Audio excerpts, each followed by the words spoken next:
All right, YouTubers, this is John Deere 1025R, and I was out moving some gravel, and I noticed I had a hydraulic leak, so I stopped, shut the engine off to tighten up the hydraulic line. And when I came back, the tractor was exhibiting this erratic behavior. So look at this video.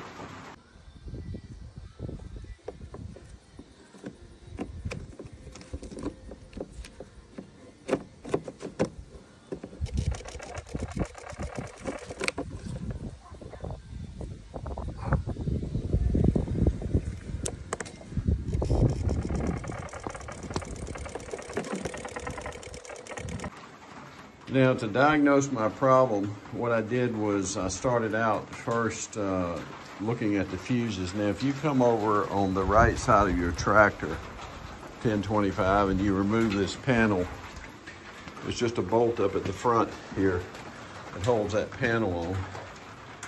You got to remove this panel, this bolt. Once you remove that, then you can get access here to your fuse panel. I checked all the fuses, and they were good.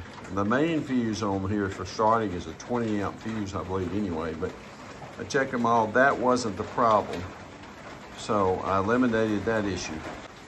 While I was there also, I noticed that there's a couple of relays in that fuse box, and so I switched out the relays and found that I still had that same problem.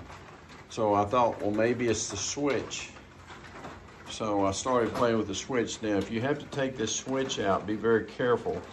You'll break it. It has a push press in at the top and the bottom. And you press them in and you bring it out. Well, I tested the switch.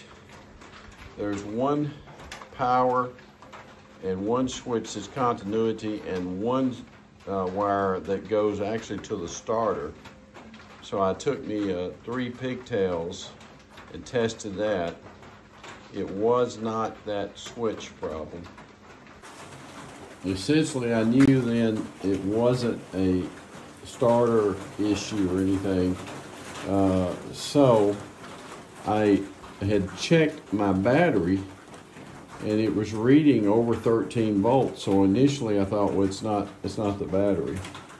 But turns out, after going through all of my diagnostics, that indeed it was the battery. What I found was that even though the battery read over 13 volts, it did not have enough cranking amps to start it. And as soon as I changed the battery, it fixed the problem. So, got a new battery in there. And I keep my batteries always on a trickle charger anyway.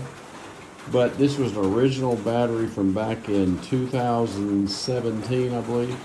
2018, something like that. So before you go chasing down a rabbit hole, always start with the battery. Even though you get the right voltage, and you still may not have the cranking amps.